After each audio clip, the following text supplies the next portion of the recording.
Hi everyone, my name's Kabinda and today I'm going to be chatting through my favourite self-help books. Now, I'm not going to lie, I'm not usually a self-help book reader, but in 2023 and in 2024, I read so many self-help books.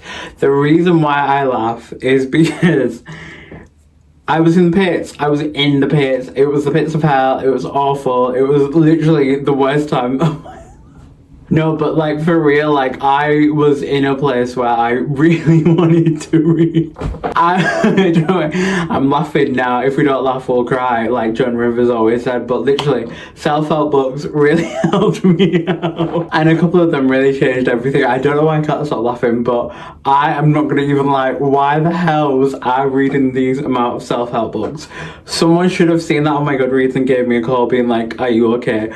But I have made it through and I've got a couple of recommendations that I think will be really good if you're in a place where you're like, okay, I want to learn about myself, I want to learn about life, I want to go from there and I want to be reading something that's going to help me. These are the books that helped me, so hopefully they will help you too. Okay, so the first book, people are going to be shocked when they hear this, but it's On the Shortness of Life by Seneca.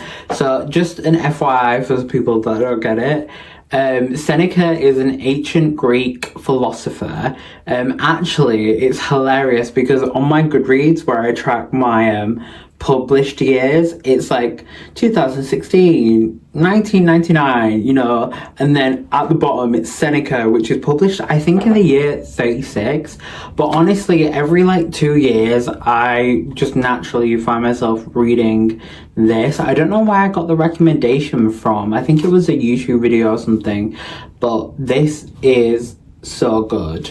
I don't know why recently I started reading books like The 48 Laws of Power and stuff like that, and where I feel more comfortable is books like this. And this I didn't even know was Stoicism. I genuinely just read this because I saw it in a YouTube video. I like the sound of it, but this teaches you a lot about the bigger picture of life. So certain books will be like, oh, you need to play the game, you can't trust anyone, da da da. This one is so black and white about this game of life that we live. And it's literally, it introduced me to a prospect that I really get confused in. So sometimes I'll go through like a hard time and I will see my life in the perception of those 6 months that have passed. Or, you know, the hard time or the trials and tribulations happened within that 6 months. So that's literally all I can think about is that time. And I feel like in like any kind of like capitalist society, you are going to have that. Like we're in such a rat race that we lose the picture of the person that we were when we were younger and the person that we'll be when we're older, right? And all those people I learned through this exist and are accessible in the same time. Like you aren't just you at your age, you are you at your age, but you've also been you when you were younger, and that person exists in you, and you're also living for the person that you'll be when you're older. And it teaches you that, and it teaches you about how when you're in that kind of mentality, when you're in a rat race or you're not feeling the best, you might be a little bit depressed, you waste time and you forget how, like, the whole point of life, right? You forget, like, we are on this planet for like 4 days, as my mum always used to, like Punjabi people say, like you are on this planet for a limited time, and it's not something that should scare you. It should be something that grounds you and just kind of like brings everything back to zero.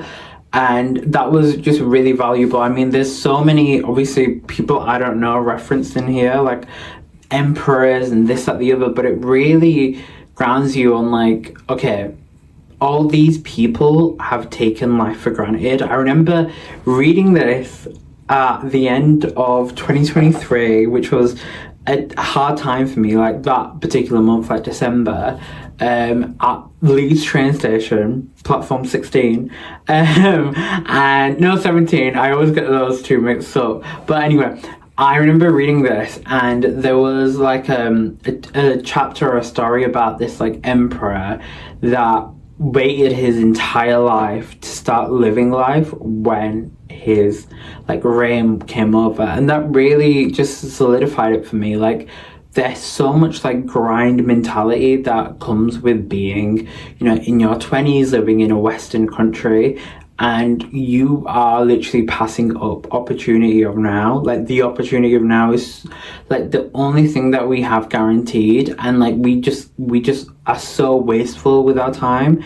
It's crazy. And this one, like I said, like sometimes when I need that grounding, this one's a really good one because it's literally so short, and it's written in, you know, essays, and letters as well. And this is probably the only book where I've annotated it. Like, I've genuinely gone through with a pencil, and every time something is said where I'm like, oh, you know, he really popped off, I will underline it. Okay, so let's have a look. The first one on the first page that I did, it says, life ceases for the rest of us just when we are ready for it. Slay. And then another one is, life is short, art is long. Do you know what I mean? Do you know what I mean? Like, come on, like what you saying, like, it's crazy. Wait, I'm gonna hit you with another one. How late it is to begin really to live, just when your life must end. That's so true. Like, me in 2025, a 27-year-old boy from Bradford, relating to Seneca, who lived in the year 36 in ancient Greece. Like, this is it. It's powerful because it kind of takes away all this like silly stuff that we have now in this year of 2025, where we have, you know, social media, we have the internet, we've got computers, we've got this, that, the other, and like this geezer from 36 in ancient Greece is literally like, shut the fuck up and start living life. Like, nothing is promised, and it's so much easier said than done, but this will be my first recommendation. Okay, so the next book is The Body Keeps the Score. Now, when I think about this book, I'm not thinking about like, oh, he said this and it meant that. I'm thinking about the experience I had reading this book. So I picked this up in summer of 2024, and that was a point in my life where literally like, not everything came crumbling down, but it was like all the like mechanisms or like framework or expectations I had in my head really weren't there. Like, the plan that I had like gone so askew. I had like no hope. And this book is all about trauma and how that really impacts the rest of your life. And this book, now, it reads like a textbook, because it really goes through the author's journey as being someone who's dealt with trauma, being a psychiatrist who dealt with it kind of in its early phases until like the modern day. But what this book did for me when I was reading it was like, made me really understand how trauma impacts the person that you are, and how like literally the body keeps the score. Like, you hold everything within you from like all of your experiences and everything that you've been through, and there are certain patterns that you have from that. Yeah, but this book, it honestly made me realize so much stuff about myself and like how I act. There's a lot of interesting parts in this book because it is a textbook, so you kind of get to understand, but it is definitely very heavy, so go into it with that in mind. But yeah, slay. Okay, so the next book is Atomic Habits. Now, I've talked about this before, and it's funny now that I'm kind of thinking back, because I read this at the start of 2024. Like I've mentioned before, 2024, not my year. And this book speaks about how, in order to be the person that you imagine, the action that you need to take. So it's like daily small habits. And I feel like in real world, we all understand that in order to get to the end goal, you have to start implementing daily things. But in practice, and as I found out last year, sometimes with the whole pressure of everything, you think you have to be perfect. And like, you can't just start going to the gym. Like, you have to wake up 5 a.m. like I used to do last year, and go to the gym as soon as you wake up, and have this routine, like, and certain things, like, that's quite a big thing, like going to the gym every day, like, that's a big commitment. But like, even little things, you can really get in your head, and you can like speak yourself down from being the person that you want to be, like being the person that is the person that achieves these great things. So this book, without any teaching, being a self-help book, it reads as a great book. But like, one of the things that like I learned from this book is like, you don't have to be perfect in order to do something. And I used to always say, I remember I had a manager once, and I remember saying to her, it's like, you don't have to reinvent the wheel. The wheel is invented, like, and it works. And that really sat with her, but it hadn't resonated with me within myself. Like, I was talking about work stuff. I was like, we don't need to redo this. We don't need to think about this. This always works, so we need to do this. But I never really took that for myself, and I think that's a really important message that this book taught me. Okay, so the next book is The Game of Life and How to Play It by Florence Scovel Sheen, and I read this last year as well. I read this like sometime midsummer, I want to say. So the previous year I had read The Secret, the book The Secret, right? And then I read this, and then I was like, this is the same. Like, genuinely, this is the same book, but The Secret was, published in this millennium, where this is published last millennium. And I think a lot of that for me being like, I'm gonna give this book 5 stars, was very much just a circumstance of the time. Like, I needed this book. I needed something to be like, genuinely, it's all up in your head. Like, because I was just in like a place where my head was just mashed up, like, for lack of a better term. It was not okay. And this book, deals with stuff from The Secret. What I found with The Secret, it was very like, not dramatized, but it was just hype in that book. Like, it was hype. This is The Secret. And even though in the Game of Life and How to Play It, it is like kind of problematic, kind of religious. Some of the things I don't really love, like, oh, you can have the worst, illness in the world, and if you change your perspective, it'll all get better. Like, that's a bit sticky. But yeah, I think I just needed it at that time. Like, genuinely, I need just someone to like sit me down and say, shut the fuck up, it's all in your head, and move forward. But this book did that for me. Okay, so the next book is a book actually someone recommended to me in my personal life, and that's The Mountain Is You by Brenna Wiest. Now,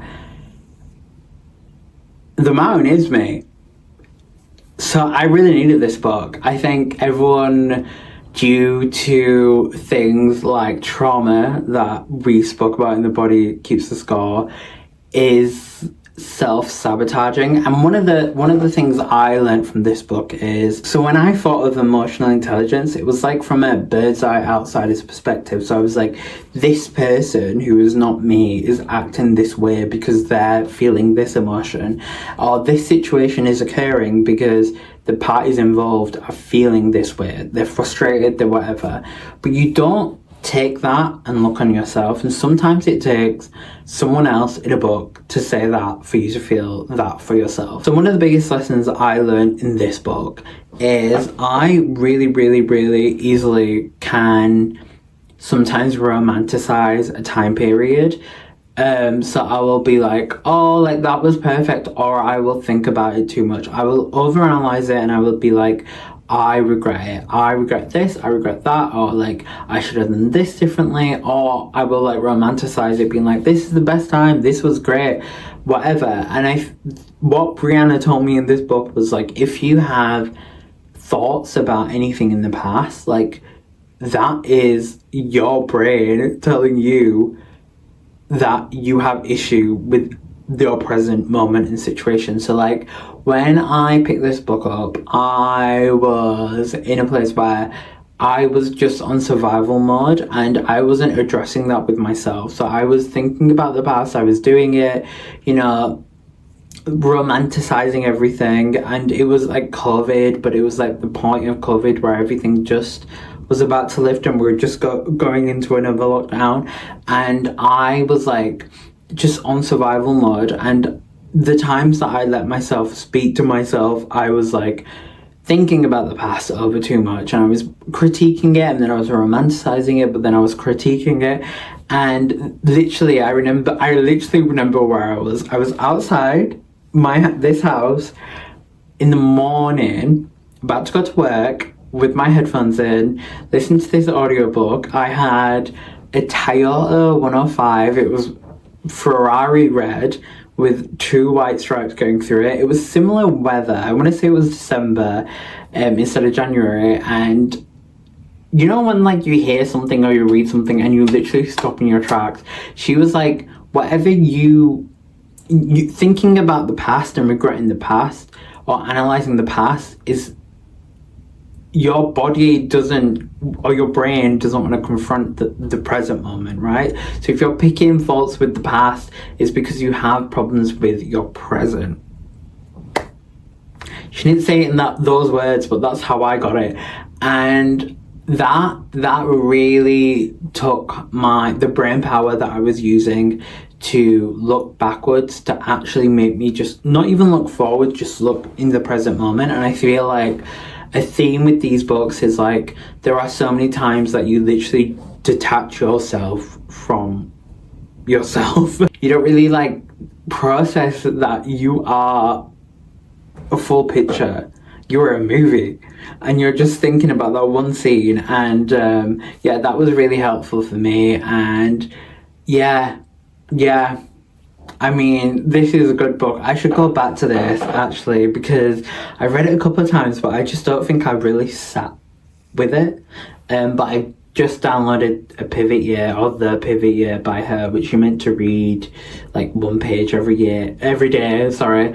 So yeah, no, all these books really are that girl. Like genuinely, I think the common theme is that stop thinking about yourself as one stage over the other. Like all of those people are you and they exist in you, but like be conscious not to get stuck in one of those stages, because this life, yes, it is short, but also Seneca taught me it is long, right? So like life is short, like everyone says, but it's very long as well. Like you have a space to be yourself, but then also be someone drastically different, but that is you. Like you are never stuck somewhere. And I feel like that is something that I easily do. Like I get stuck, and I feel like these books and all these books and Seneca and Brianna West has taught me like you can be you in any stage, any age, and any lifestyle. So yeah, that is my favorite 5 self-help books. Please pick any of them up. I mean, the Seneca, you can pick that up, it's so easy. I think it's like 100 pages, if that. It's like 70 something. Read it, read any of these, let me know what you think. Let me know what books, self-help books wise, that you liked, that I might like. I mean, to be fair, I think, I said this last year, but the self-help era is not me anymore. Like I need some fiction, like genuinely. I've learned everything I need to. He says, you know, there's always more you need to learn, but I am going to go into my fiction era, and I hope these books and suggestions help you. But as always, please do like, comment and subscribe. But for now, bye.